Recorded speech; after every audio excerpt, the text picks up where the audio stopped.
All right, hey everyone. Welcome to Gimbalabs Playground. It's the 7th of November, 2023. Here in my hometown in the Eastern United States, it's election day. So I know we're talking about governance today, but I'll also be stopping by my precinct to vote for mayor today and city council. And I got to admit, I'm much more excited about this election than I will be a year from now when I have to cast my ballot in the presidential circus arena. So yeah, this is the kind of local election that I love, and I think a lot of us are talking about doing the same in the space that we're working in. I'm going to share a screen for just a moment. This is the Gimbalabs Playground Miro board. It's actually version 3 of this board. You can see the earlier ones right here. And what we do here is pretty simple. We get together every Tuesday at 1800 UTC to talk about an idea. Somebody different gets to present each week. You can see since September 12th, when the new season started, who has presented, and you can see upcoming slots. One left in December, some time off around the new year, and then plenty of open slots moving into the first quarter of 2024. Just want to reiterate, this is the whole sign up process. Playground really does govern itself. All you have to do is get the link to this Miro board. It's in the chat at this meeting. It's also online at gimbalabs.com/playground. You jump into Miro, you pick an empty slot, and that's it. You're officially scheduled. When it does come time to present, this is the agenda. We spend a few minutes just catching up. I spend a minute or two giving this little speech that I'm giving right now. And then by about quarter after the hour, we jump into the weekly presentation. And Kenrick pointed out, maybe it's not a presentation that the Fotrec team is bringing today, and that's even better.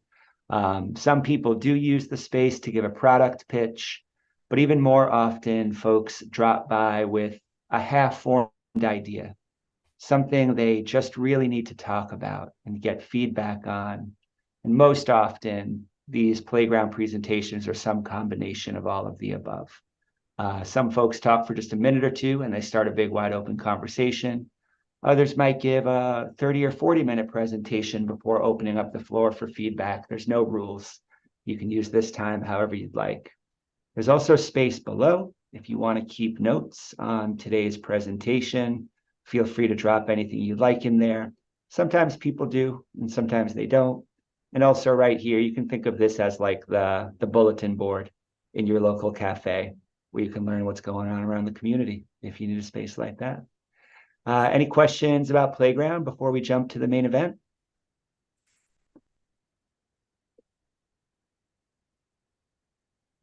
All right, and we are live streaming on Twitter and YouTube, so those links will just be public from now until hopefully indefinitely. So you can share that link with your communities and reuse it any way you'd like to if you're a presenter. Henrik and team, welcome. It's good to see you all. Yes, thanks for inviting us and hosting us to talk with this amazing team. I really enjoyed my visit out to Worcester a couple of times during the summer as part of the Voltaire workshops. It was great to see the real, the physical Gimbal Labs. We've all experienced the virtual Gimbal Labs. So that was wonderful. Today I'll share a little bit about Fotrec, the group of people that we've been collaborating with. And then we have some new ideas around governance that we think could be A, impactful, but B, also could be a unique opportunity for Gimbal Labs to do some groundbreaking research in. So I want to describe that to you. Many of you do know me as someone who's been, working on governance issues. I've become a bit notorious this year as a critic of SIP 1694. However, I want to be very clear that I'm a great admirer of Charles Hoskinson, IOG, Cardano Foundation, and the whole community. This is a community I've grown to love and participate in, and I have high hopes for the future. even if I'm concerned about the starting point of on-chain governance. Nevertheless, let me take a step back. Fotrec has grown a little bit as a team, and we've evolved a bit. So I started the company myself kind of as a consulting practice 3 years ago, but I did plan to build a team, and we're now at the stage where we're doing that. And this year, we've done a deep dive into the principles of sociocracy, and we're using that as a guide to how we build a stronger, more cohesive team together. And from my own learning, I also joined as what they call a working member, the Sociocracy for All group, where they have a lot of educational materials. And I am leading a circle that they call At Work, where the focus of that group is to help share how you can apply sociocracy to work settings. So that's one thrust. And then just to complete that thought, we formed with the contractors that had been working closely with me a leadership circle for Fotrec. And that team that includes Joanna Ati, who's on the call with us today and is leading our Cardano initiative. And then that includes Megan Haas, and she has a unique role. Let me come back to that. You've met her through her work with WADA, for those of you in the Catalyst community. Bill Thistleton and I have been collaborating on modeling complex systems for 20 years now together, and he leads our efforts on with the Singularity Net community and our machine learning initiatives. And then Blake Anderton and I worked together at Raytheon for many years, and he's our technical guru who dives into the hardest problems and helps us keep moving forward even when we face obstacles. So what's unique, so what's really fascinating about the sociocracy is now those 5 people actually are making the decisions with me in a consent-based way about all of our policies for Fotrec. And we just completed as a team a sociocratic operating agreement that formalizes that. And one of the things that's unique about sociocracy is it kind of combines top-down flow of information that's kind of traditional in organizations, but then it really amplifies the bottom-up communication in a very formal way. And part of that process was that Megan Hess was selected by those 5 to be the delegate to the advisory circle. Now, the advisory circle is primarily my mentors, people that I have looked up to and have either people I worked with. One is an older cousin who is a very successful entrepreneur. But these are and Div Govinder is the newest member of that advisory circle. Well, Megan has joined the advisory circle selected by the leadership. So she's both a contractor and progressing towards being an employee and part owner of Fotrec. But now she's also one of my advisors. And this is the communication in sociocracy is really unique this way. Joanna is now putting together a circle in collaboration with Bill Thistleton that will coordinate our new work with Singularity Net. We just had a very successful round in Deep Fund 3 where the community supported us on 5 projects. So we're really excited to be growing our contribution to Singularity Net. And we'll be working on both governance that Joanna is leading and the machine learning efforts that Bill is leading. And we'll form a circle, and that circle will select a delegate and that delegate will become a full member of our leadership team. And I love this idea. It kind of combines what traditionally has been kind of separate roles of a management team and what we would call a union representative. And it makes it all part of a more cohesive team. And I'm learning a lot in the process of, I used to think of leadership as you listen to your team, you take all their input, and then as the leader, you have the responsibility to make the decision. And then once you make the decision, you would kind of expect the team to follow you. Those are the ways I was taught to be a leader myself. However, what sociocracy just changes the game completely. I'm still the leader of FOTREC, but I can't make decisions on my own anymore. I make them in consent with the 5 people on the leadership team, and they all have to consent, and we discuss the policies. And when someone finds something that's not right, we work out solutions to that objection. So we're learning a lot from that process. I'll When I get a pause, I'll put a link on sociocracy in there.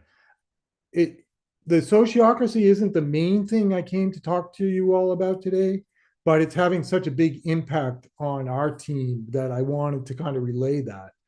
And actually, maybe it is worthwhile before I dig into what I want to talk about is our initiative on democratic pluralism and how this can be impactful for DAOs like both Gimbalabs, SingularityNet, and particularly we'd like to impact Cardano and help them progress to a higher quality governance design.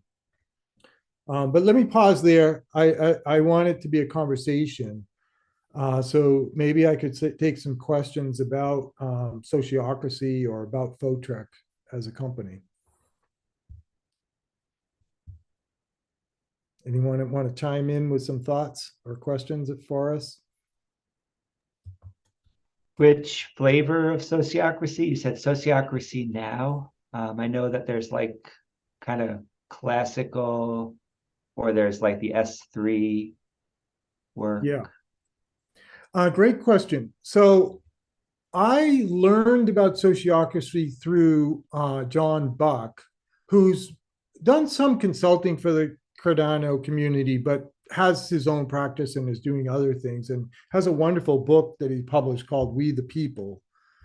And then as I did a deep dive into it, I reviewed traditional sociocracy, sociocracy 3.0, and then also holacracy. I don't, I learned a lot from reading about holacracy, but I don't advocate that approach because I think they went a little off the rails with very detailed rules and they kind of lost the humanity in that. And also, what captured me about sociocracy is they focus on just 4 principles, and then you can kind of apply those principles to your community in terms of how to adapt them. Sociocracy 3.0 is a fantastic organization. I know Nori's been using that a lot with the Odin work. They have a ton of great materials, so we do draw on that as well. I I kind of felt like the core principles of sociocracy were the right starting point. And so that's what we're focused on. And that's what I'm learning from with the Sociocracy for All group, which kind of focuses on, and I don't know if I have them exactly right, but the principles are consent-based decision-making. Teams form peer-to-peer circles where everyone is equal. And then you connect those circles with two-way communication, which is essentially it's almost like an ambassador program where a member of a circle is an ambassador to another circle, and that circle has an ambassador to the other circle. And it gives you two-way communication representing both circles' points of views.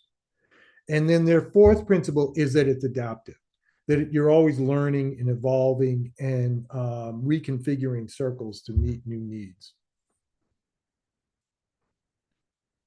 Nori. Yeah, I'd love to hear about how you adopted sociocracy and the steps. Did you do a big bang wholesale, let's do this, or did it start with small experiments? And because it sounds like you're getting pretty far along with the circles and the double linking and things like that. How did it start, and like how's that process been? Yeah, so the journey, and maybe Joanna can fill in a little bit more as one as kind of the newest member to the group and what her impressions have been of it. Um, it definitely was a journey. I've been working in the Catalyst program for several years. I was a member of the Catalyst Circle, so I'd kind of been exposed to the ideas. But it was after I met John Buck at the Cardano Summit in Washington last year that I decided to take a closer look at it. And after I read his book, I was like, wow, this is powerful stuff. So we, so I had been struggling with how, as a small business owner, to kind of build a more cohesive team. Um, and I, and so our first experiment was just to form a circle with the three contractors that were working most closely with me. And then one of the first things that I asked them to do, and I kind of stood apart from this meeting, I said, part of their principle is that you select your representative. And they selected Megan Hess, and then she became part of our advisory team. And that to me was kind of the breakthrough. Like, yeah, this is very powerful. No, I never would have thought about the idea that someone that is, employed by Photrack should also be an advisor to Photrack. It's a brilliant idea. So that was the big thing. And yeah, so it's a big, like the wonderful things about it are I'm learning a lot from Megan, and then she's getting a great exposure for developing her own career as now an advisor to a startup. And from there, I having that initial success made me want to dig in more. And that's where I decided to join Sociocracy for All as a working member. And because I knew you have to do you all project-based management learning, right? You have to dig in, you have to do projects to learn. So I decided what better environment to learn about this more than to become part of Sociocracy for All. And is that helpful, Nori? Yeah, thank you. It was nice to hear the adoption story. Joanna, do you want to share a little bit about your experience in being part of Yeah, Photrack sure. Sociocracy? Yeah, no, I think it's been a really nice experience for me also, like watching the journey and how, we finally come to terms with like, okay, sociocracy actually applies very well, because I think Photrek as a company is not very traditional. Nothing that we do is very conventional either within all of our projects. And it's just been really nice because how the team got together as well. We're all involved in multiple different like avenues within the space, and it's just been really nice to still feel like you can work very autonomously but also tie everything in as a team. So yeah, so it's like the principles of sociocracy and the structure I think fit very well into what we're doing, and it's very expansive. Like we can scale it into multiple different avenues, multiple different opportunities. So it's kind of nice not to restrict yourself as a company. I think this is the first time I've ever honestly experienced something like this. It's like it's not restricting. It's very scalable, and especially when everything's kind of interlinked, like the space that we're in, Web3 and blockchain. Everything is supposed to be easily integratable. We need channels to be able to kind of spread what everyone's working on and kind of collaborate. So it was very nice to see that happen within Photrack, especially. Yeah, and then I think thank you, Joanna. That's really great, and Joanna is really pushing us forward. She's been just a huge. She's having a huge impact in the Singularity Net community. We've won an exciting new project to build their reputation system for their own governance voting process. And so, as we dig into this, we'll come back to the work that Joanna is doing. Uh, then I think the other part of the journey was, many of us participated in the Voltaire workshops throughout this whole year to shape the governance for Cardano. And using the sociocratic principles, I think, made a big improvement in terms of my ability to listen to the community and gather a lot of important ideas. And again, like the thing I'm appreciating about it is the way that it forces you to be an active listener. And maybe a little bit later in this discussion, we can actually do a sociocratic round with the group here and get some reflection from everyone here on these ideas. So let me tell you a little bit about our journey as a team with our collaborators through the SIP 1694 process and how we arrived at a principle that we're calling democratic pluralism, and that we want to use as a platform to educate lots of DAOs about how to build good governance platforms. And then hopefully with doing some of the hard work upfront about proving these ideas out with innovative communities like Gimbalabs and Singularity Net, we'll have a stronger case for how Cardano can safely, safely move to a more decentralized approach to governance. I did not start the year in January planning to be a notorious critic of Cardano. I mean, I've had 2 great years working in the Cardano space. I was attracted to this space because, and I still do believe that Charles in particular, his team, the Federation are all completely committed to getting decentralization right, to being transparent, to doing the best tech work, to doing the best social community work, and combining that into a platform that's going to benefit humanity for hundreds of years. And that's why I'm here. That's why I'm excited about being part of this great community. What shocked me when I went to the Cardano Colorado workshop was learning that for reasons I've gotten explanations to, and in fairness, I've gotten some good explanations that I'll share with you, but I still don't feel justify the changes that were made. I feel like some of the core principles that went into Cardano five years ago were abandoned in the design that is SIP 1694 that we're about to launch. And core to that change is that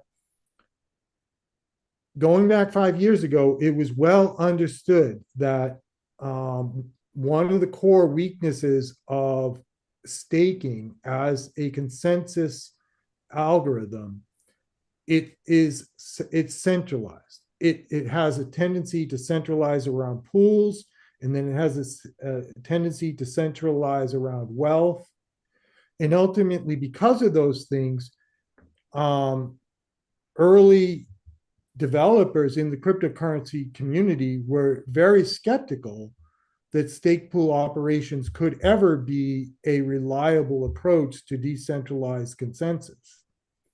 Now, the problem that the IOG and Emergo and Cardano Foundation solved was to saturate the pools.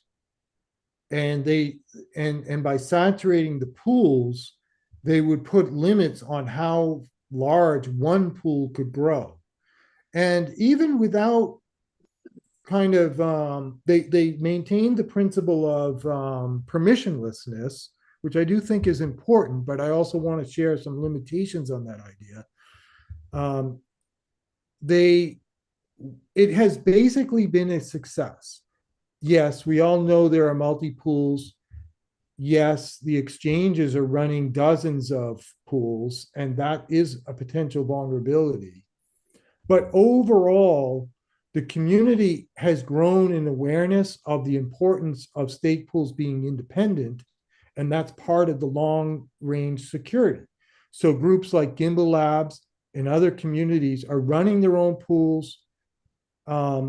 Many groups are running them unprofitably, but they still are committed to the community, and they feel that having their own independent pool is part of their contribution to the health of this community. So to me, the saturation of stake pools was one of the core fundamental technologies and also philosophical approaches that was why Cardano was successful. Now, that was followed through with the initial announcements around delegated representation. When the Catalyst community first announced that Catalyst was going to move towards voting with delegated reps, they were very clear that the pools were going to have a maximum delegation of 1% of the vote registered voting. And to me, that was, yes, there's complications with that. Yes, there are protections you have to, work in, but that's the foundation of how we were working as a community. That was abandoned with the SIP 1694 design, and they explicitly removed saturation from the DREP pools. So the DREP pools, it will be an open competition to become sort of a handful of dominant pools that are going to control the decision making for Cardano for the next several years, until either people walk away from it, or it changes, or people accept centralized governance as the approach. But I'm still very firm that the design is not decentralized. It is open. Anyone can participate, but it is explicitly a design that opens a competition to centralized control. And if you want to be significant decision maker in this space, then what Cardano is saying is you need to be prepared to be the gorilla who's going to make the decisions. And if you're not prepared to be the gorilla making the decisions, well, you can still participate, but you're probably not going to be very influential in the decisions that ultimately get made. And I think that falls very far short of the philosophy and principles that people still are claiming as part of the Cardano community, still want, but is not part of the design. And that's where I became a pretty severe critic. And again, it's not personal. I know everybody's working really hard. I know it's a challenging problem. I know that even the things that we've suggested as alternatives have problems that have to be solved that aren't easy to solve. But that's the context. And this might be a good spot to kind of do a round, and we can all kind of learn, share in that and maybe the question and reflection is just, what's your view now as about where the Cardano community is as we move towards Voltaire governance and on-chain governance, and the fact that the DREPs is kind of the heart of this program. There's other elements to it, but being a DREP is something that many of you will want to participate in. But how do you feel about this issue that there's no saturation on the pools, and we haven't looked to other alternative types of voting? So the way we do sociocratic rounds is, the idea is that everyone gets to speak, and it's important for everyone to speak. And then everyone gets an opportunity to listen and learn from that, from the other individuals in the group. I think what I'll do is I'll kick it off and I'll kind of go in a clockwise fashion from my screen. So maybe we can start with Nori, Juan, and then Div. And then I'll write this out in chat too, to make it easier for people to follow what the order is going to be. So Nori, can you kick us off on your own reflections about Voltaire governance as we, where are you in this journey? Started with lots of high hopes. Went through the valley of disillusion. I participated in the SIP 1694 workshop in Edinburgh. And for me, the value of that was meeting James, Sebastian, Kenrick, Juana face-to-face, and others who were there, but not necessarily what was done there. It was just kind of, the more I pay attention to what IOG is doing, the more I realize that IOG is doing, and we're not really impacting a lot of what they're actually planning. They may listen, but there's no evidence that they actually enact our desires or wishes or anything. I think Cardano's in kind of a weird place because they're trying to institute governance before we have strong decentralized identity. So the easy path is one token, one vote, because that's what we have. And that's kind of how this thing has kind of emerged and been formed, even though that's probably not the best solution. And there's lots of evidence that way, but it is what it is. That's a great reflection, Nori, and I really appreciate it. And in this, I won't comment back. We're just going to do a complete round and let everyone reflect, and then we can kind of maybe do a little bit of hand raising if anyone feels strongly about replying. Thanks. And I wanted to say it was nice meeting Megan face to face too. I didn't realize she was here. Yeah, she's joining us late. Okay, so I put the list in here. If I missed anyone, could you add your name in the chat? But next will be Juan and then Div. I misspelled Div. You're on mute, Juan. And let's just keep it to one at the most 2 minutes so we can get through everyone. Sure, don't take the 2 minutes. I just think that, thank you for this opportunity. I think it's great what is happening now. We are in a brink of a huge moment in the history of not only the governance, but humanity itself. As the video from Charles says, there are 5 technologies that are going to change the world. And blockchain is the one that is going to be the switch and move the smart contract on and off based on whatever we decide. This is the governance that we decide to do. The stake is high. I wouldn't, at this stage, I wouldn't worry too much about what IOG is doing, what this character is doing within the organization. I think we have much more things to be worried about. It's like saying, Cardano is just one player. There are many other players, and we are talking about the humanity, and we don't have time. Technology is evolving in a speed that humanity is not able to follow, and that's why I come up with the principle of life, inside out balance. And I'm really, every time I work on all these ideas and theories and all that, sometimes I decided myself to remove myself from the action, because I know there are many other players with better, more substantial ideas that I can provide. Although I've been reflecting from the background, and I see that what we need to do is prepare for as humans for that. And that's what Singularity is doing, what you are doing with Patrick, and Gimbalabs is doing wonderfully with Daniel and many other programs. And Catalyst, you name it. Every organization is working on that in some way. So yeah, my take on that is just think what you can do from your barrier or your tools and try to make that an impact and make an impact on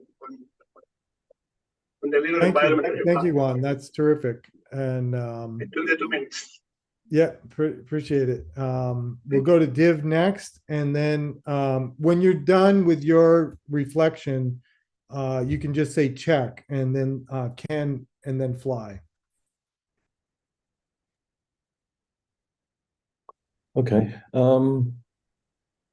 I don't really have very strong views on the community or the governance as yet. Kenrick knows I'm still very new to the community. Obviously know about Cardano since it started, but haven't really been very involved in the community or the ecosystem till now. A lot of my work's been done in outside communities, mostly in civil tech and DeFi, now in regenerative finance. What I would say is I really enjoyed working with all of the people on the paper, the democratic pluralism paper, and really encouraged and excited to meet people on this call. Gimbalabs, guys that are really willing to do interesting and exciting work and work on really challenging problems, as Kenrick said. So yeah, I'll end at that. Check.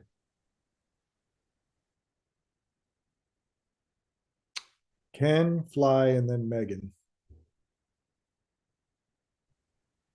Can you hear me? Yes. Okay.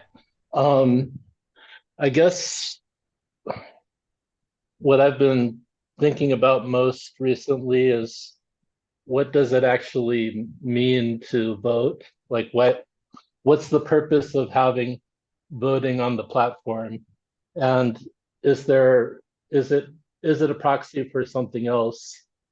So like I've been thinking about maybe ways that you could have protocols of interaction, and you can check whether they're compatible with each other.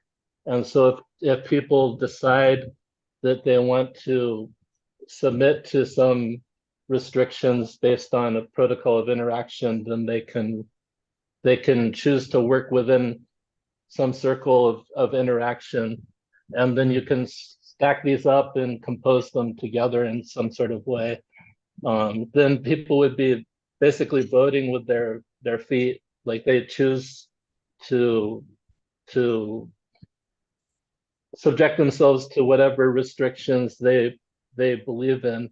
And I think at the top level or the base level, like when you're talking about the protocol itself, you might need some other mechanism for governing that. But if you can restrict that to the minimum possible set of features and then allow other protocols of interaction to build on top of that, that might be a better way of making your voice heard than voting, because people can flock to whatever set of restrictions works best for them. And that sort of, if you can allow that flexibility in the system, like it works sort of like a directed acyclic graph a little bit, the way that you can think about how the protocols could fit together. But like I think that something like that would be better than focusing on voting. That sounds really exciting, Ken. Thank you for sharing that, and let's definitely come back to that as part of the discussion today. That's really super. All right, so we're going to go to Fly, Megan, and then Jonathan. Hey guys, nice to be here. Yeah, it's interesting reflecting. From me, I'm fairly new to Cardano. Generally, I'm pretty chain agnostic. The community interests me here, but not so much governance. I came here through Singularity Net, and if it wasn't on this blockchain, perhaps I wouldn't have found this community. I reflecting on the larger picture about Cardano, like I get it. Like there, on some level, the reliability. I think it's interesting developments with like the combination of the introduction of other consensus mechanisms and stuff. But about governance in this ecosystem, I kind of worry that the governance is being developed in some kind of centralized way generally, rather than it being kind of a coming together of emergent behaviors in the community, in the ecosystem projects. But in Cardano, there isn't so much decentralized ecosystem development, like, to be honest. So if, yeah, who else is going to do it? So I get the conundrum, but in light of the recent developments with governance, I think on some level they're not so bad, but I do see it as a worrying omen of kind of what's to come, more than anything.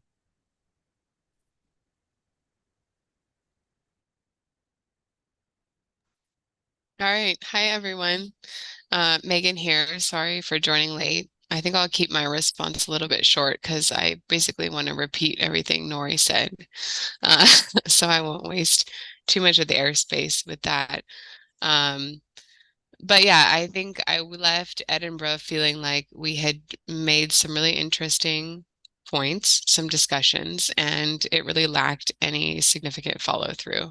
I think a lot of us left feeling like, we need to do another one of these. We need to do this again for a week, or I don't know, but we need some kind of closure, which I didn't feel that I got. So that's kind of where I'm feeling with that. I'll pass it to you, Jonathan. Megan.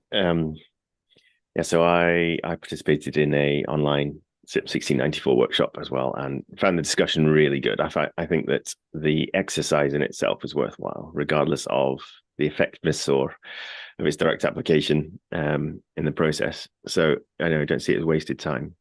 I also sympathize with some of the hesitation to be seen to be making decisions by the founding three before we've kind of got some devolvement of the power.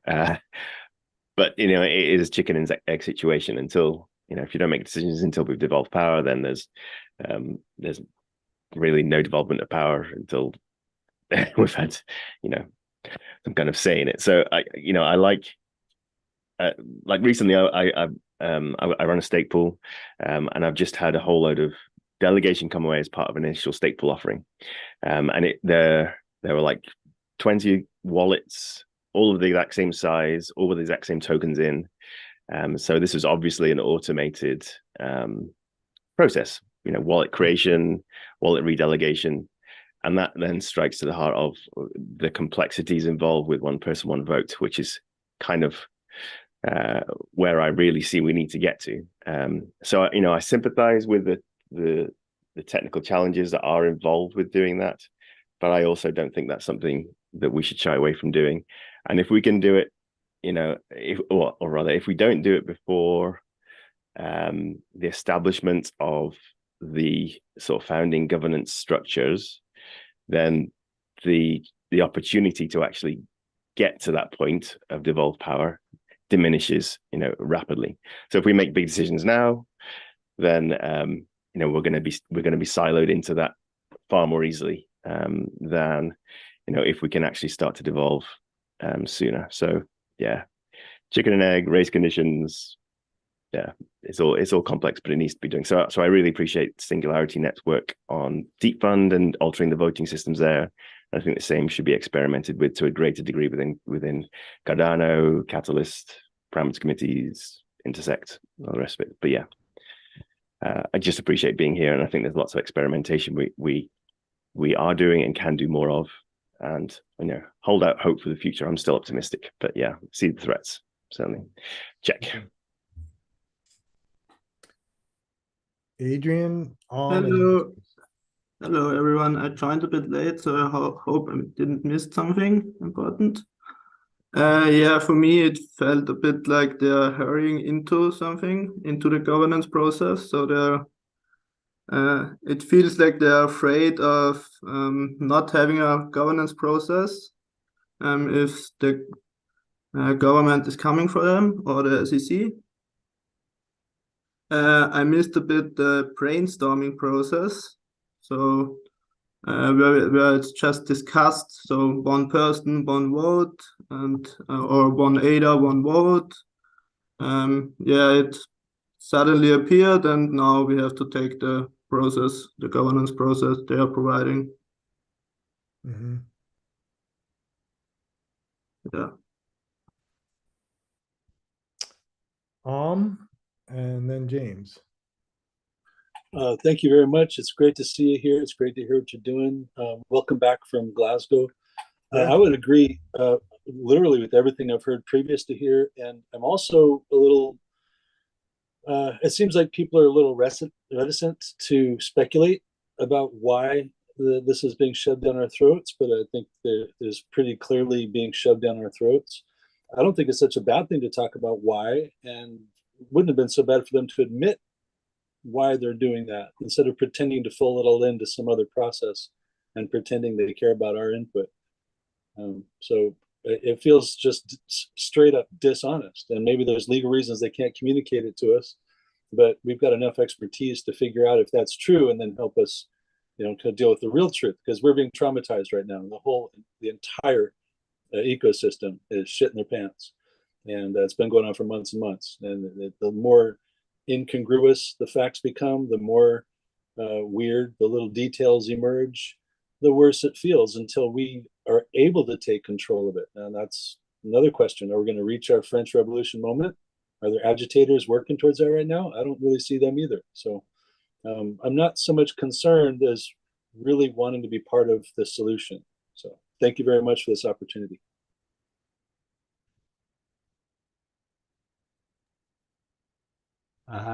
It's so good to just hear everybody's thinking. Kenrick, thanks for making the space for it. I've never been under the illusion that any of this is going to work or that any of these are good ideas. But I recognize that the only way for the good outcomes that are possible to make those happen is by trying to empower each other one at a time. So we're focused on the education part. Going to stay with that. I've been disillusioned by Catalyst since Fund 4, but I always get talked into participating again. And the simple thing is big systems are hard. Big systems are hard. We're trying to build a global system of governance. Right. That's really hard. So we can be gentle on ourselves, naming how hard that is, while at the same time recognizing what it is about this technology that makes smaller pockets of governance possible in ways that they never have been. And so I'm very interested in local solutions, and I want to keep seeing that happen. Nothing would surprise me about what happens from people who already have power. The world didn't change just because we turned on a blockchain. Wise Jack. words. Okay, so Roberto, Juana, and then Sebastian.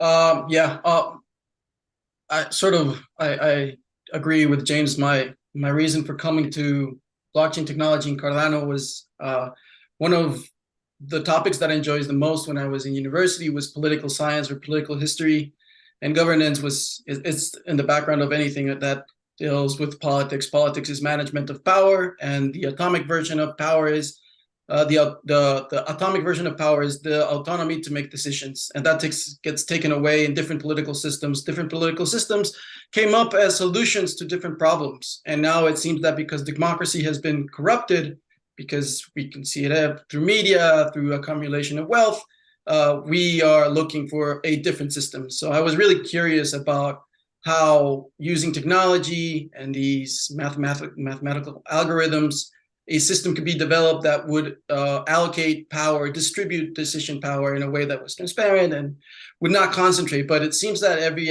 ideology presents a utopia, and apparently utopias don't exist. And it seems to be the case here because it requires actors with power to give up power. And I'm more convinced every day that power is never given, it is taken. And so it's sort of what Ohm said about the French Revolution, right? It seems like you need to take it from those that hold it. And I don't see a way to do that as it is now. In fact, like already said, it's being shoved down our throats, despite the fact that the mere reason why the blockchain exists is through decentralized pool operators and all these structures that were supposed to create the incentives for decentralization and distribution of power. But there's always always an origin, and the origin holds a lot of the power, and they need to give it up, and that's doesn't seem to be inherent in human nature. So it's super interesting. This is really I don't understand why all these discussions and all there's no component of political history, political science. It is literally the management of power, but we seem to not even take into account the lessons from the past. Why democracy failed, monarchy, constitutionalism, all these systems were global systems of governance that have failed from at one point in history for one reason or the other. So it's interesting to see how this one is, well, not failing, but definitely became corrupted when different economic conditions happened, just because the bear market was, I think, a very big influence in what the direction of the protocol has taken, and decisions like Adrian mentioned, like the SEC and regulation that have sort of tilted the balance of benevolent dictators like Charles that now are thinking, maybe I need to protect my personal interests or my company's interests. And so that comes before any community, any sort of distribution. But I do not understand a lot of the technical solutions, right? Some people talk about acyclic graphs, and it's going to take me a whole day to research what that means. So it's sort of an ignorant position from my side. It's just a historical and sort of this philosophical discussion of what is the nature of humans, and why do we organize, and how do we divide governance? How do we live as a society, and this new types of society, which is ruled by technology and whatever. So I don't really know. It's just it's just a really interesting trip, a journey through this sort of effort to implement these ideas. Definitely not going the way that I thought it was going to go, and really quickly also. Like, it's been not even 20 years, but I think I think there's always hope. There's always hope. So yeah, I would like to share the optimism on the people that are here. Definitely not going to reach it through one vote, one coin, because that is pretty much unfettered capitalism, and we know what happens. That is put in place. So that's not the way, but maybe we could wrestle it somewhere else. We can create competition.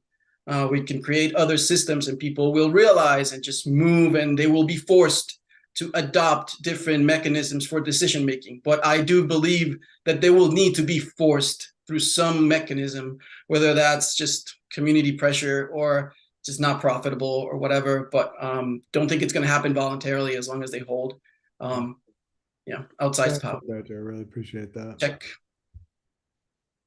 Joanna?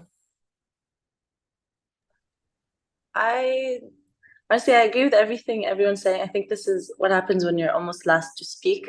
Everyone already speaks your mind. So I don't really have too much to add to what everyone's saying. All I could say is I think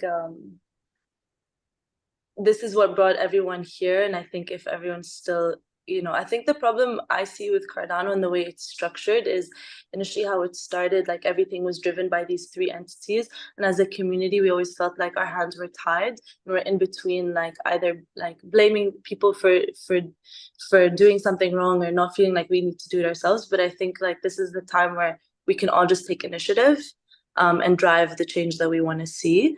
I will say that kind of like being involved in Intersect and just like from the ideas that, okay, small entities are having, I could say that there's like a path to something that, if we all work together, could be very beneficial. But it's just a matter of like, yeah, we just need to keep showing up and try. I mean, there's a reason we're all here. So, and even if we don't see the benefit in everything, I think there's something that's driving us to still be here and contribute. And I think that's what's very important. But yeah, I think, yeah. And Jonathan. Check. Excuse me, Sebastian. Yeah, I think Cardano's ecosystem is starting to learn how to take decisions, and it's a process.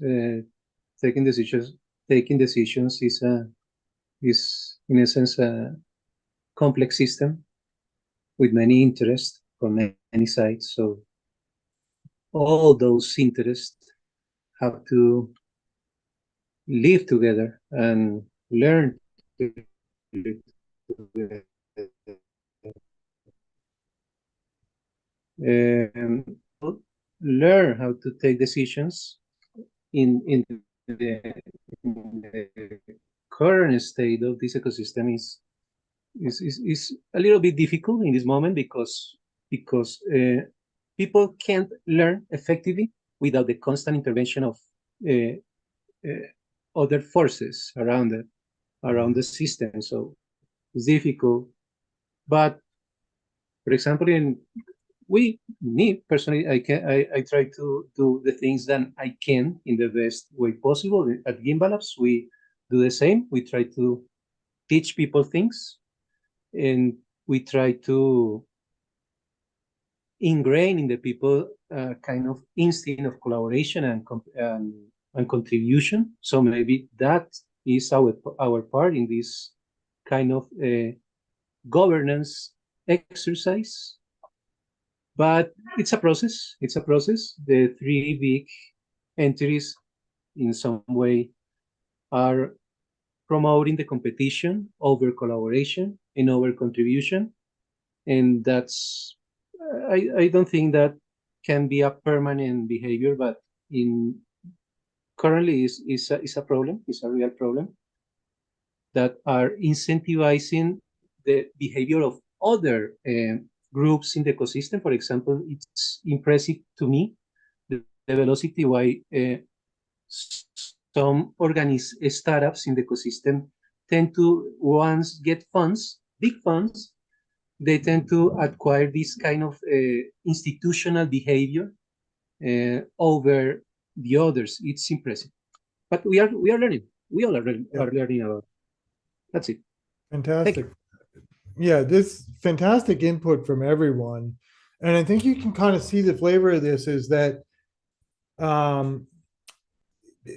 oftentimes in these rounds, you hear surprising things from people who might ordinarily never have raised their hands. And like, particularly, I really want to dig into what Ken was saying, because I think that one of the things that I've been wrestling with is, well, if this sociocracy is a great, powerful way to do governance, how do we do it with a blockchain? Because it doesn't seem compatible yet. And then Ken's already working on it. Like, he's already been thinking about this in terms of the technology. So it's fantastic.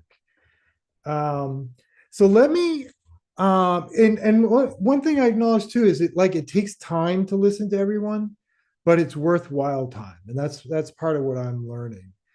Let me now shift and explain to you at a high level what our concept of democratic pluralism is, how it's different from what I myself have been even advocating just 6 months ago, and how it has the potential to break through these difficult conversations and maybe get us to a better place.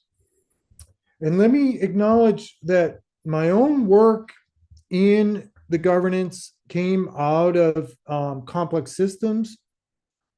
And in there, one of the basic principles is that complex systems tend to have what's called heavy tail distributions. And we see this in wealth distributions, where a small amount of people have a very dominant amount of wealth. It's often the case that about 1% of a community has 50 to 80% of the wealth. And then there's a large group of people who have very modest wealth. And that's what my initial concern and investigations were focused on. I still have those concerns, but I also, in the conversations over this past year, I kind of accept two things. That there's a large segment of the community where they really want to move to one person, one vote. But that doesn't seem very realistic for a blockchain and for a global process.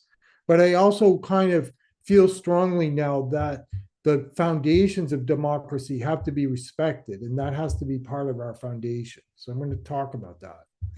At the same time, in listening to the critics of moving away from one coin, one vote, I have a deeper understanding and respect that they've worked hard to kind of be founding members of the Cardano community. They feel strongly that the work they put into acquiring coins gives them a right to have a stronger influence. And they're going to oppose ideas that try to take that away. And so even my own proposals I thought that quadratic weighting of the wallets would be kind of a compromise that we as a community could kind of come together on. But I'm kind of seeing that instead, it's kind of become this middle ground that nobody feels strongly enough about to push forward. And that forced me to go back to the literature that Glenn Weil and his collaborators originally wrote about why quadratic voting is important. And what hit me in my latest reading, and particularly the original article that Posner and Weil wrote, and I meant to put this in, I want to get that into the chat, but I have the wrong link there. So give me a second to get the right link.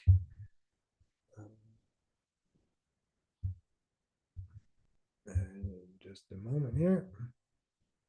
So this is a link to their paper on quadratic voting that they wrote about 10 or 15 years ago.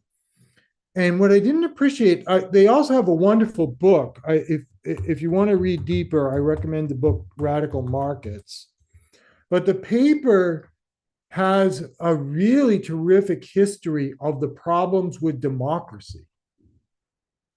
And what this paper really woke me up to is that even if we shifted all the way from, we abandoned one coin, one vote, and we committed to building a one person, one vote democracy, it still wouldn't solve the problems.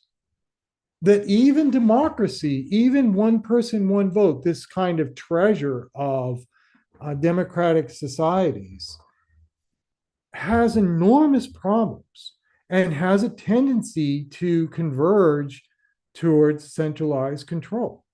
Now, it's true that you would have a larger group in the majority, but you still end up in a situation where you break a community into factions, and the majority faction gets to decide, and the minority faction gets left out. And often one of the first things that a majority will do is disenfranchise the minority to make them even weaker. And so what social scientists had been working on for many decades, and this work goes back to the 1950s in studying voting processes, is that influence grows approximately quadratically as you acquire votes. Now, I've been saying that message for a couple of years now, but what I had kind of missed, let's put it this way, I always knew it because I'd read these papers earlier, but I didn't really understand the significance of the fact that it's not weighting of wallets that's important. Because if all you do is weight wallets, you are setting up a situation where you're kind of pitting different wealth classes against each other. But instead, it's about weighting the strength of your opinion. It's about the importance of conviction voting, right? But if you're going to allow people to express their conviction by the number of votes that they give, so for instance, in any category within Catalyst, right, there's typically about 20 to 50 proposals. So what if we had a situation where you didn't just vote positive or negative for a proposal, you voted 10 votes or 20 votes or 100 votes. And that was either in a positive or a negative direction as to what you thought the value of that project was. That turns out to be a lot more nuanced signal as to what the community thinks the value of the proposal is. But there's a catch. And the catch is the following.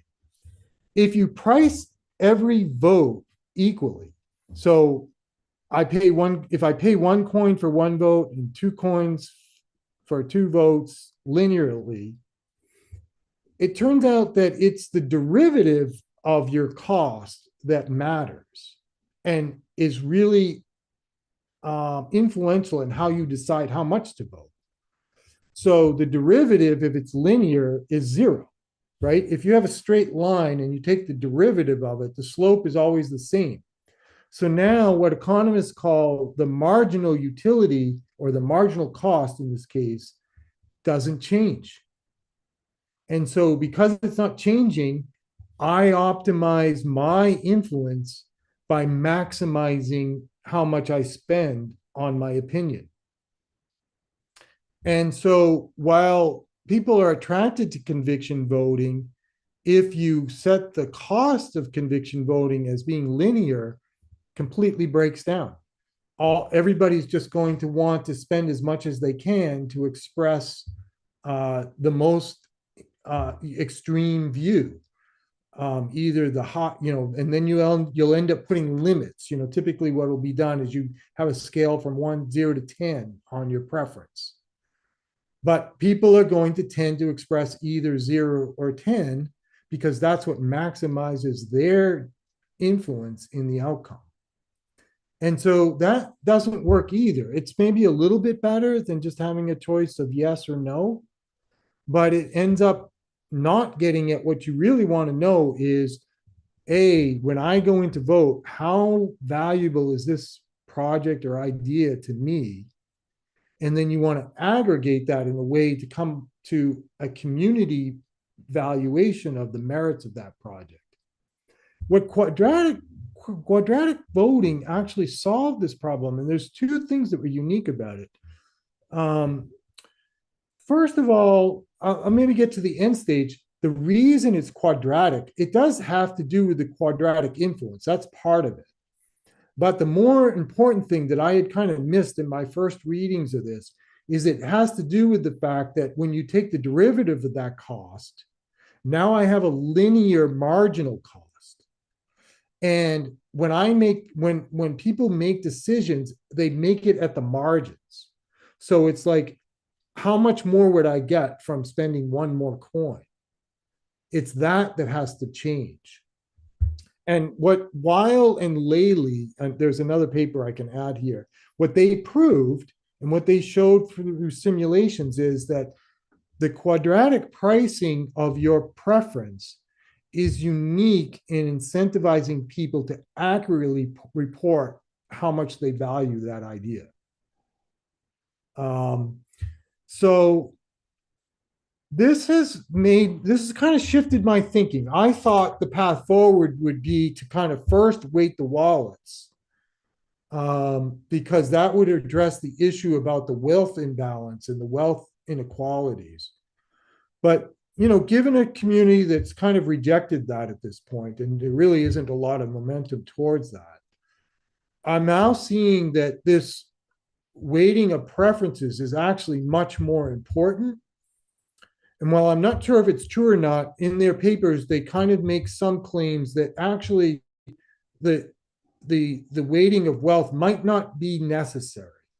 Because once you allow weighting of preferences, the costs are growing so high to make a strong opinion. The way they describe it is even the wealthiest man in the world isn't going to spend $1 to earn 50 cents. So it's that marginal cost that's making a difference. So even for a wealthy person, they're going to be kind of cautious about how much they spend on their choices. Now, this gets to now it gets really interesting. And where I think Gimbalabs has a unique opportunity to maybe do something very innovative and original. Because it turns out that even as Div and I are participants in Glenn Weil's community Radical Exchange, so I've been having conversations with them, and they're doing experiments on quadratic voting, quadratic funding, something they call plural property, and a lot of other ideas around this pluralism. But it turns out that all the implementations of plural voting happen a little bit like the current catalyst process, where you take a snapshot, you take some kind of snapshot, and then you allocate votes based on that snapshot. So like in democratic communities, it may be that everybody gets the same allocation of a voting budget. In a blockchain community, it might be based on the number of coins you own, but it's still a snapshot.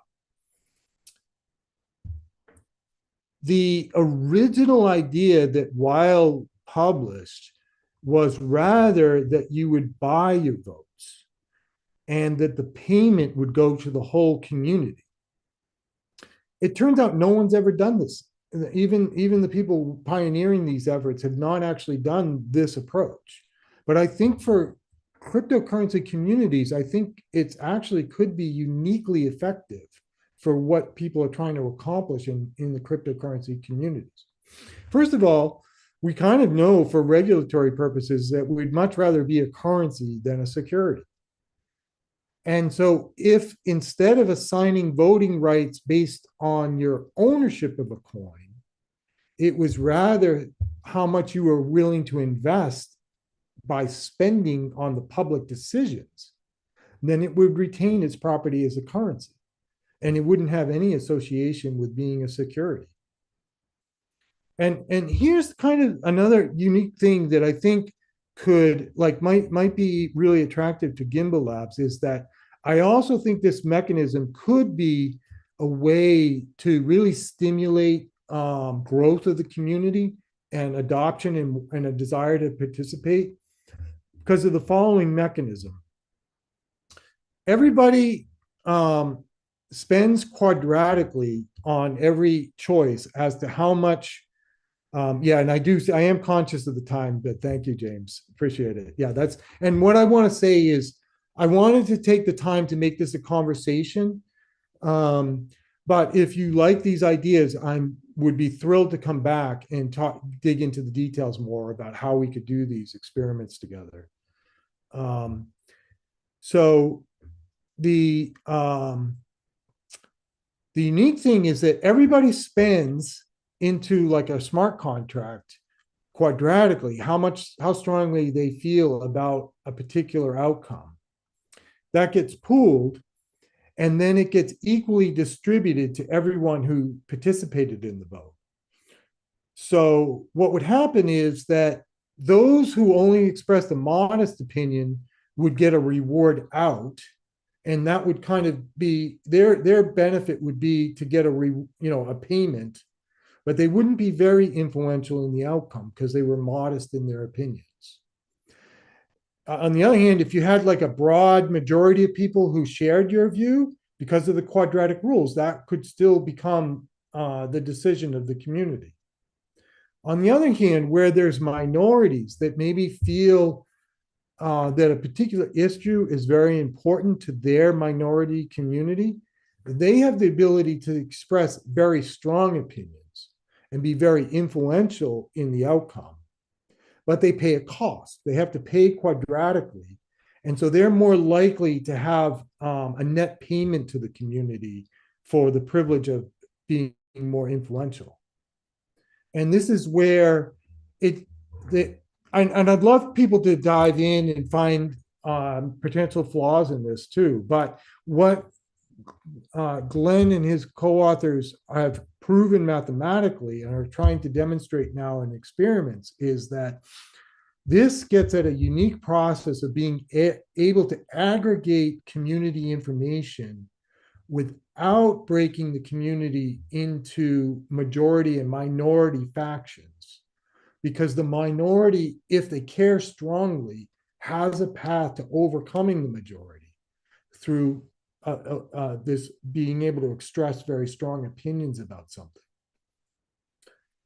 So let me wrap up with this, and then we'll get a few. I'll ask people to raise hands if they want to comment on this. Singularity Net is really interested in this. They're already doing quadratic voting. They're weighting the wallets, and they're very committed to investing in continuing to improve their governance policies. So Joanna, myself, and our partners are going to be working on a reputation system to improve protections of the quadratic voting process. But I've talked to John Horlings, and he's interested in experimenting with the conviction voting. Because interestingly, too, the Singularity Net community already does conviction voting, too. So your wallet is weighted quadratically, and you get a choice from 0 to 10 on ranking every proposal. But what I realized in digging into this is they've missed the key piece, that the quadratic price needs to be on that preference. And that's where you get the real power of these methods. So final point, as we're getting close to the end of our time, is that Felix Weber and work with the Singularity Net Ambassadors Program just is running an experiment this week demonstrating that they can do safe, identity protected, one person, one vote, and they're using the Gimbal coins to do that.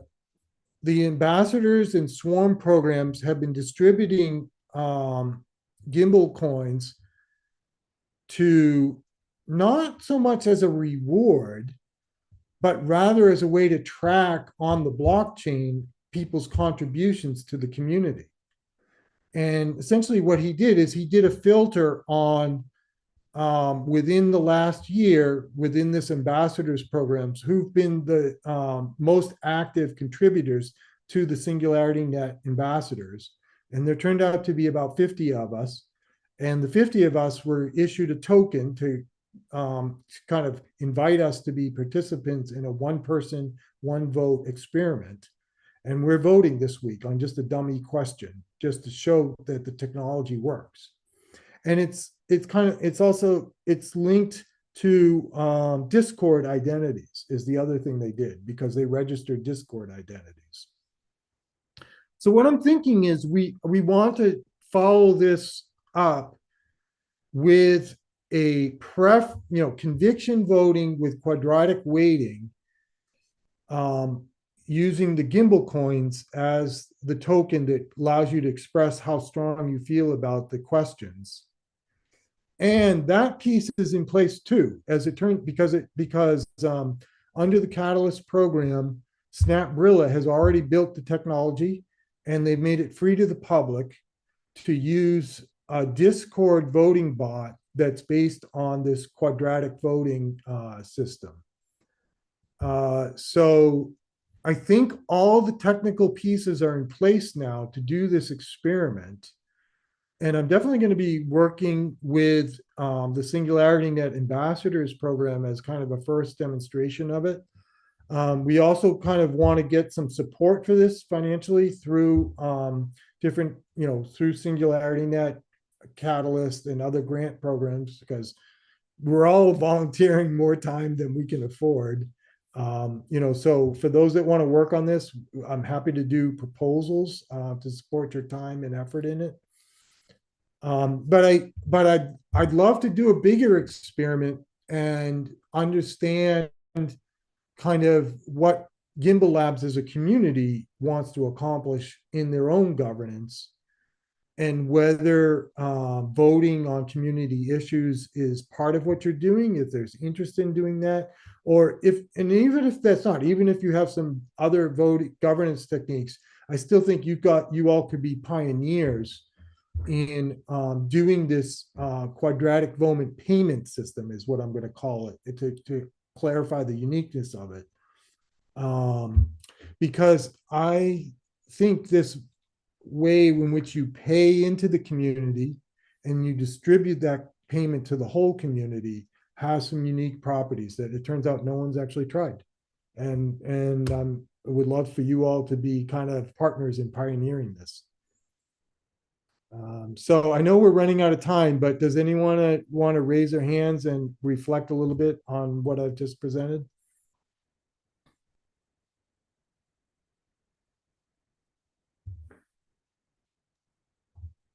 It's great stuff.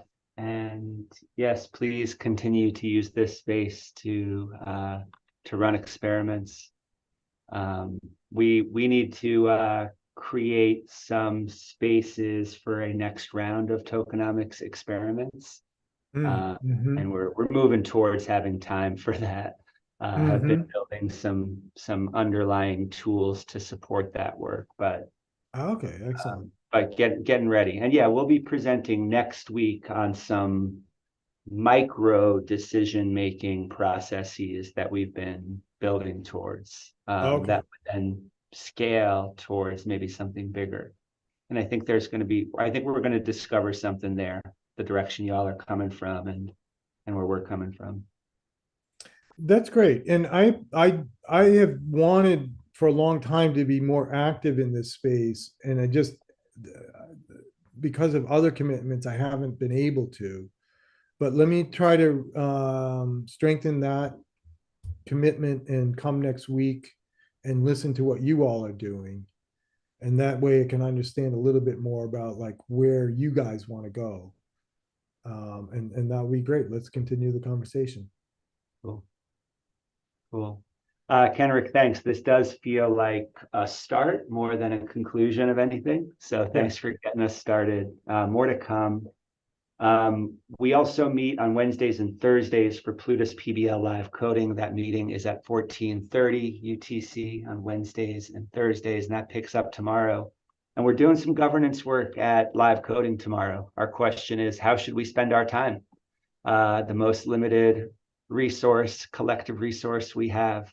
And so gonna play around with some work there and chart out a roadmap for the next just 2 months of Plutus PBL. Looking forward to that with anybody who can make it, and looking forward to just continued conversations as we circle back towards tokenomics and methods, real scalable, world-changing methods of decision making.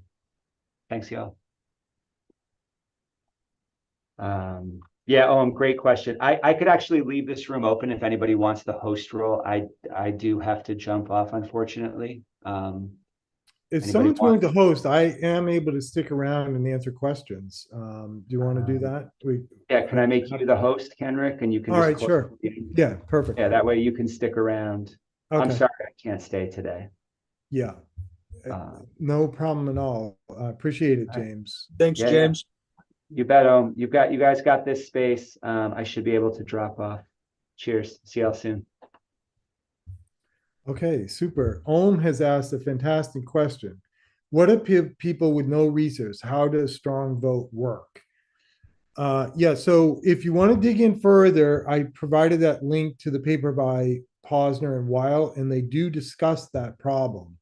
Let me see if I can summarize their thinking about this a little bit.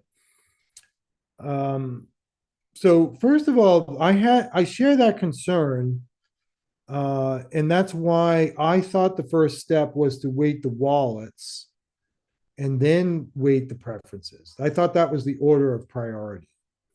But given the resistance to that right now within Cardano, I've had to revisit that. And as I went back to the original papers, I'm realizing that maybe the order of priority was reversed. And I still think weighting wallets will have some benefits, and some communities like Singularity Net have already done that, so they can kind of build from that approach. But the reason it may not be critical to having successful outcomes is the following. You can think about it this way. There's two things. Let's talk about it first from the perspective of someone who comes in, like with the Catalyst program, where you only have 500 ADA to spend, right? And so you're registered to vote, but you don't have a lot of influence in the outcomes because you have so few coins relative to someone who has millions of coins.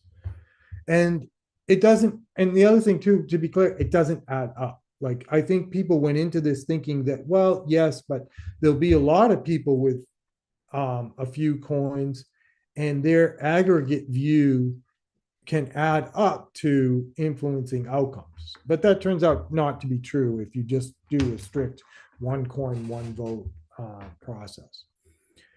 Here's where the quadratic voting of preferences can change the game a bit, is the following. Let's just stick with one proposal for now, but you see, or maybe it is better to think about it across, say, 5 choices. The person with 500 coins has a choice to kind of put all 500 on one outcome. And I'm not going to try to do this in my head. Let me throw up a calculator here and just get it approximately right. So if I take the square root of 500, I get 22. So that would give you 22 votes to weight with that one outcome.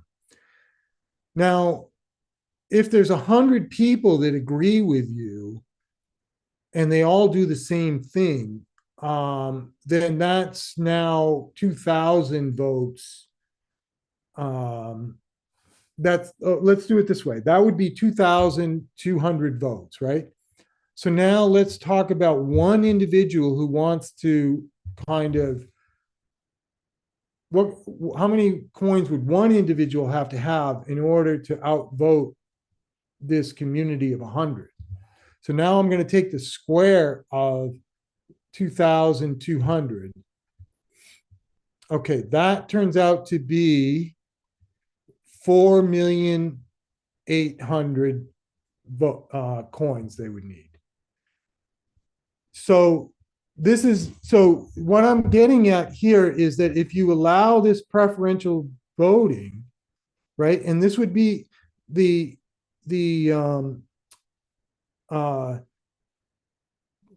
community of 100 people that they each put 500 coins against this idea, right, would be equal to one person putting down 4.8 million coins. So Understood. the point, go ahead, Martin. But the fact in this case, though, oh, the wealthiest individuals are going to be acting in concert, and the rest of us won't have the opportunity to have a voice. All the wealthiest wallets far outnumber everybody else, first of all, just alone. No. Well, the wallets don't. So let's get clear on the details. Well, right now the human factor is involved. The human greed is involved. So, bankers, CEOs vote in accordance with one another to the detriment of all the individuals who want power. We don't right now amass enough as plebeians. We don't amass enough of an opinion to outweigh the whales who work together for their own benefit at a rate that we can't, a rate of scale that we can't benefit from. What I would encourage you to do is like literally get a pen and paper out or do it on a spreadsheet and take a look at what the effect of quadratic preferences have. Because what I'm trying to describe to you is that 100 of the members of the community with the smallest wallets, 500 ADA, would be equal to a member of the community with close to 5 million ADA. Now, 5 million is kind of at the sweet spot, and 100 isn't a lot. Like there's a lot, I'm not using realistic numbers right now. I'm just trying to give it an example of how this works. The sweet spot of influence in Cardano right now is wallets between 1 to 5 million. Those wallets turn out to have the most coins. And it drops quite dramatically as so the coin, even as, here's the thing, is that even as you total up, then all the wallets that have, say, between 500 to 1,000 coins, the total number of coins turns out to be quite small relative to the 30. It's I think there's 35. I want to be careful here. So there's 35 billion coins in circulation right now.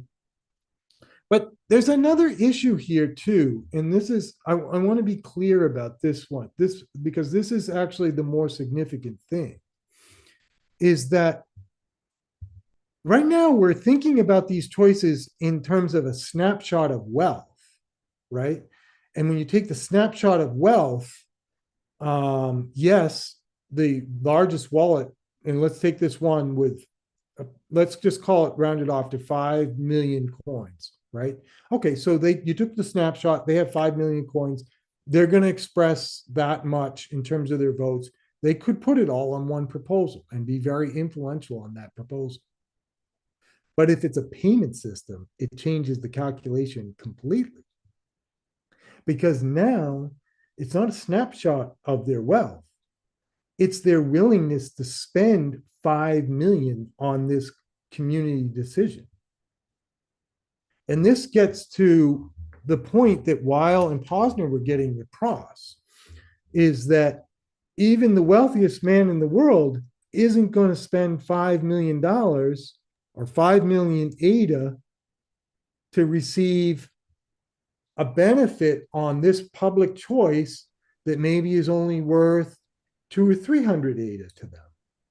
Well, that one example, sure, but like in the case of large stake pool operators, making a percentage, any derivative of the percentage, the more they invest, the more they're going to get back out of it. So all the wealthiest stake pool operators would all vote together on a policy that benefited them at a certain income bracket. And the rest of us would have no opportunity, let alone all the people that bought a whole bunch of NFTs and don't have 500 ADA to jump into the voting pool, which so that's absolutely true in the current process, and I share the concern. What I would suggest to do, and I'll take some other questions, is to take a closer look at Glenn Weil's papers on quadratic voting, because it's not about weighting wealth. It's about this, how preferencing choices leads to better outcomes. Understood. But I appreciate your concern. I share the concern, but what I'm suggesting to you is that there are some unique things about this quadratic voting payment system that would address the concern. I will look at it more, and also suggest that the vast majority of new Cardano users aren't here yet. So we're going to do something. Exactly. That's right. In. Thank you. Yeah, absolutely.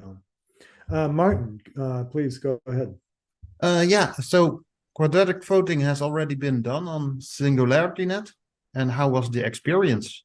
Because, so quadratic voting is used for their deep fund pools. They've run 3 funds now. I think they've gotten enormous benefit from it. And then there's some unique things about it. First of all, they're weighting the wallets, right? So again, they're not yet implementing the full design, but they are weighting the wallets. And initially, they had no protection against collusion or what's called a Sybil attack, in which people split the wallets. They just decided that they were committed to doing things this way. And then particularly in the first round, they were a small enough community that they didn't feel that would be a significant concern. Now, what they have done is they are building a reputation system to overlay this. So they're linking wallets to your interaction on their proposal website. And so your engagement with reviewing, commenting, submitting proposals gets weighted and forms a reputation that also becomes part of how wallets are weighted. So that's their first level of civil attack. And I think most people recognize now that once you go away from one coin, one vote, you're vulnerable to people splitting their wallets and misrepresenting themselves.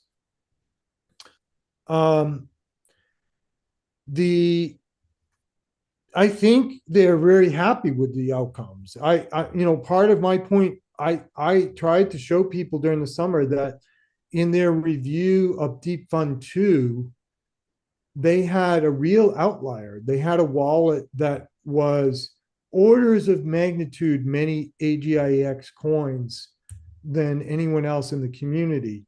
And interestingly enough, it wasn't from the founding community. It wasn't part of, you might think it might have come from the founders of Singularity. No, this was someone who had, in the open market, accumulated a very high stake in AGIX. Under one coin, one vote, they showed that that individual would have funded projects that had been downvoted or ranked poorly by the rest of the community. There were some other interesting properties about it that kind of really showed the effects. And those effects went away because of the quadratic weighting. So that person still had the highest influence, but it was not a dominant influence, and it was not an influence that could outweigh the opinion of the community as a whole. Yeah, it seems like my experience from Fund 10, there was a lot of negative feelings. I think it would be a right step also for Catalyst, something like that.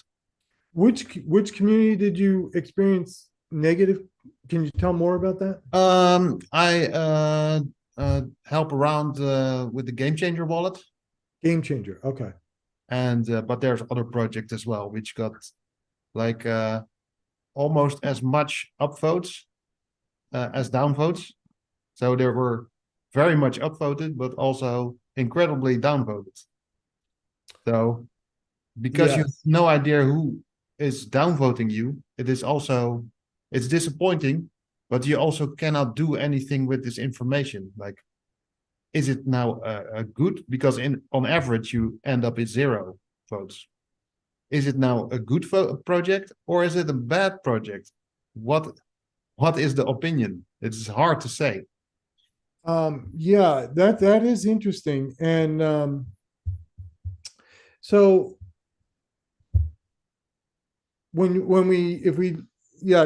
so the downvoting was interesting, particularly in Fund 10, because it seemed that there was a coordinated effort to downvote almost all of the proposals.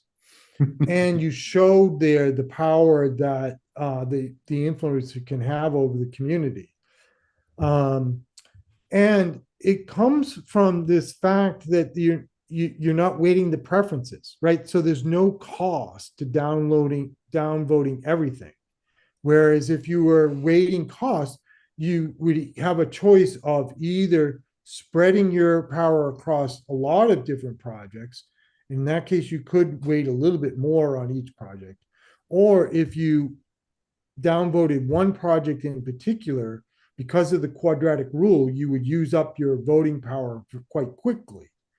And so that's where I actually think there's another thing that comes out of this. So now people may be aware that they decided for Fund 11 that they're not going to allow downvoting.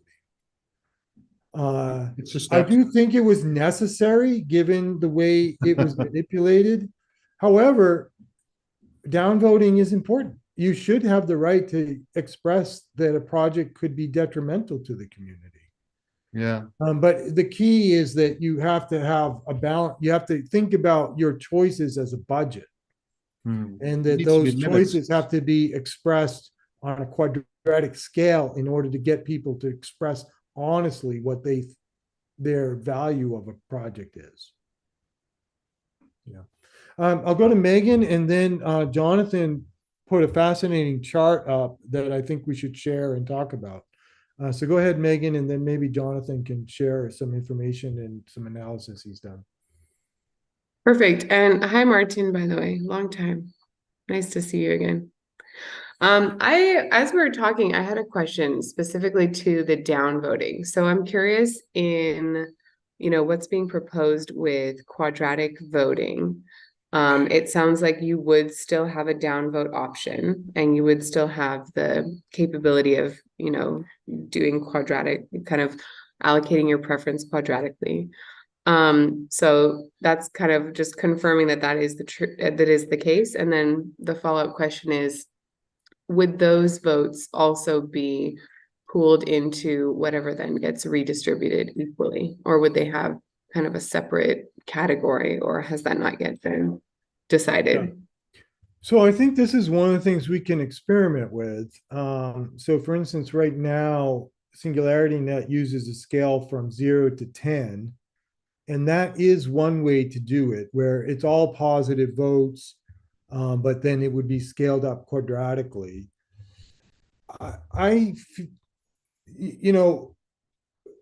This is just maybe personal opinion.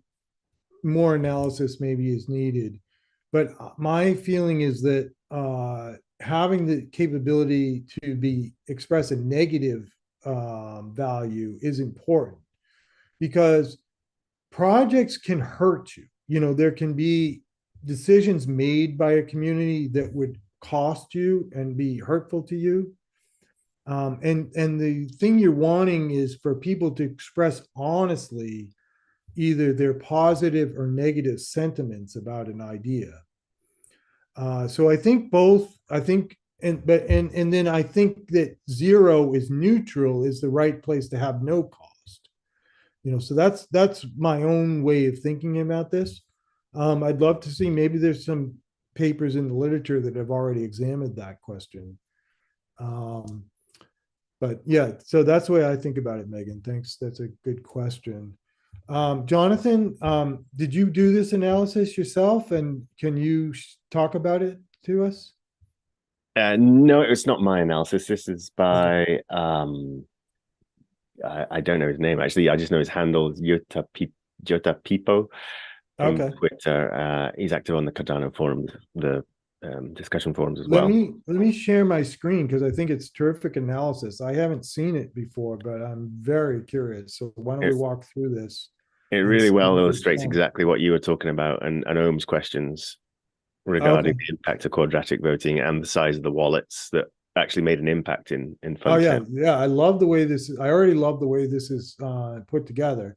So on the left here in blue is, first of all, the wealth cohorts broken down by powers of 10, and then segmented by the, say from 5 million to 10 million. So that's terrific.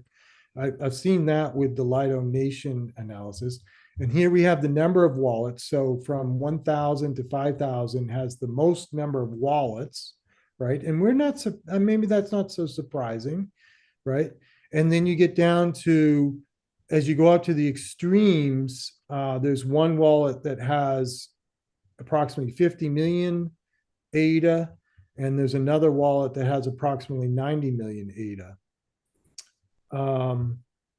Now, the next category, and I think this is the crucial one, is which of these cohorts has the most voting power? And this is where I was saying, I had seen this in the Lido Nation analysis, that it's the cohort between 1 million and 5 million that has a very dominant amount of ADA.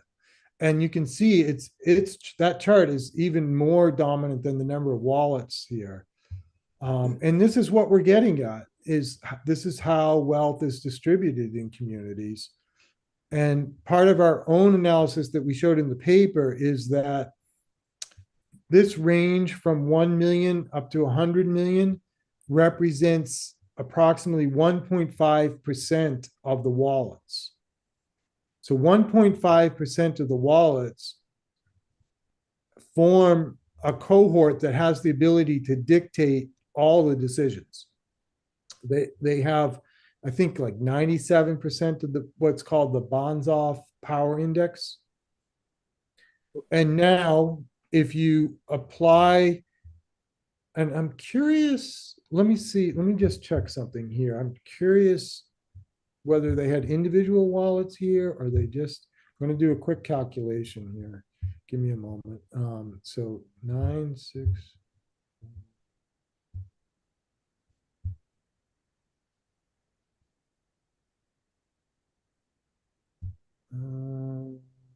Guess I did it the wrong way. Give me a second. Got this wrong. Try again. And also, why not make your cutoff 100K? Like from 100K on up is fairly similar mentality, and they do represent the issue I was talking about. Like most people on Earth don't have 100,000 ADA in the wallet and aren't ever going to. Mm-hmm.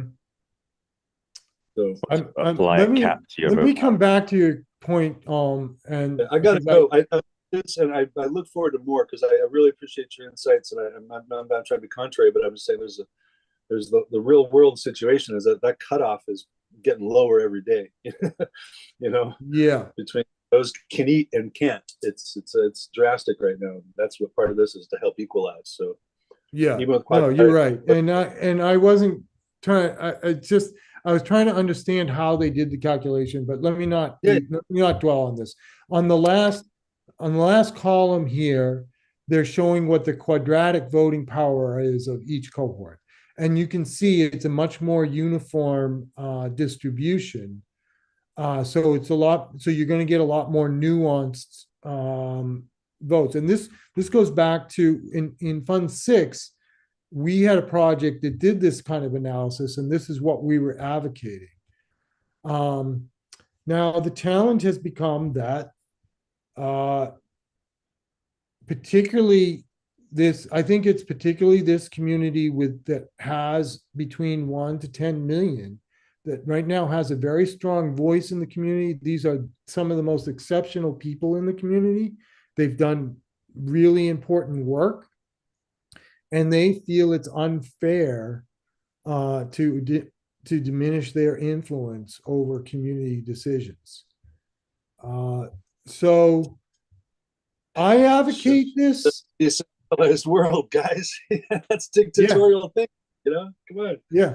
Well, what I'm saying is that I think there may be a way to cut through this. That I would still advocate some weighting of the wallets, but I am saying now that maybe that isn't the first priority, particularly for a community like Cardano that hasn't implemented it. Because I think even this community, which has strong libertarian values, can understand the importance of designing a fair marketplace in which the cost of something you want to purchase has been priced properly. And that's the key thing. That's the key insight. It's actually not about pitting the wealthy against the poor. It's about the fact that we have to make a community decision on community goods. And in order to arrive at a good decision, we need people to be honest about how much that decision is of value or disvalue to them. And what the quadratic voting payment system is unique in is incentivizing people to be honest about how much that choice would be of value to them. And part of what I'm saying is we're not getting honest decisions from the community right now in the way we've designed the voting system. Everyone goes into this. First of all, we get a lot of random decision making. I do it myself. There's thousands of projects. I'm given the same amount of power on every single project. Even if I haven't reviewed the project, I still express a vote. But it's not a very honest vote because I don't know the details about that project. if my power, my voting power was a budget, and I had to expend my resources in order to express my opinion, then I'm only going to expend resources on the things I know and care about. I'm not going to waste it on a project that I don't know about and I don't know its value. Do you see how that kind of cuts through these conversations and maybe gets us to a better place? I'm going to try to stop sharing my screen, but okay, there it is.